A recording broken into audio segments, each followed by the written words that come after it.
আসসালামু আলাইকুম সবাইকে। কেমন আছেন সবাই? আশা করছি ভালো। ঘুম থেকে উঠে নাস্তা করে বাচ্চাদেরকে উঠালাম। আর ২ দিন পর ঈদ, সবাই অনেক ব্যস্ত। আর এখানে হচ্ছে দুধ দিয়ে চকোস। ওরা আজকে আবদার করেছে দুধ দিয়ে চকোস খাবে সকালবেলা। ওই জন্য আর রুটি কিংবা পরোটা কোনো কিছুই না দিয়ে ওদেরকে এটাই দিচ্ছি। দোনোজনই এটা খেতে খুব পছন্দ করে। আর আমার মনে হয় এটা খাওয়া মোটামুটি স্বাস্থ্যকরই।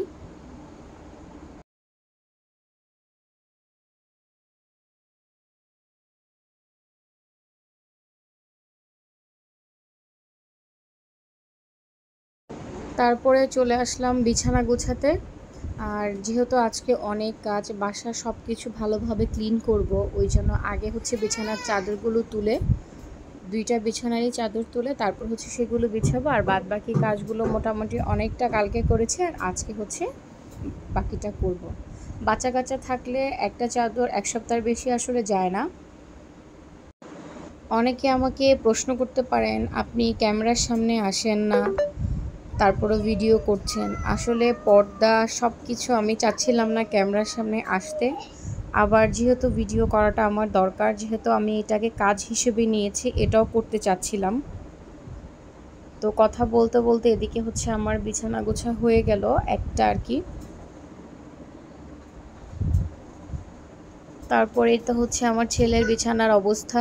ওর বয়স যেহেতু 7 বছর হয়ে গেছে, ওর জন্য আলাদা 1 বছর আগে থেকে বিছানা তৈরি করে রেখেছি, আলাদা দিয়েছি। কিন্তু ও এখনও পর্যন্ত আমাদের সাথেই ঘুমায়, একা ঘুমাতে পারে না, ভয় করে। চিন্তা করেছি সামনের বছর থেকে ও আর ওর বাবাকে একসাথে ঘুমাতে দিব আর কি। তারপর হচ্ছে ছেলে বাবার সাথে নামাজ পড়তে যাওয়ার পর আমাদের জন্য বেলপুরি নিয়ে আসে। বেলপুরি পাওয়ার পর থেকে আমার আসলে ফুচকাটা ভালো লাগে না, বেলপুরিটাই খুব ভালো লাগে। আর এদিকে হচ্ছে আমি আজকে আলু ভর্তা দিয়ে ডিম ভর্তা করব। আমার খুব খেতে ইচ্ছে করছে, ওই জন্য ভর্তা করব। ভয়েসের মধ্যেই আমার মেয়ে আপনাদেরকে বলতে বলছে, আমার মেয়ে আমার সাথে ঘুমায়, বলে দিয়েছি, এবার যাও।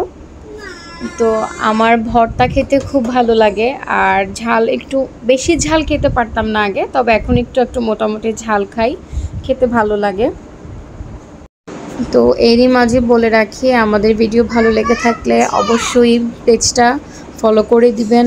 আর ইউটিউব থেকে দেখে থাকলে সবাই চ্যানেলটা সাবস্ক্রাইব করে দিবেন।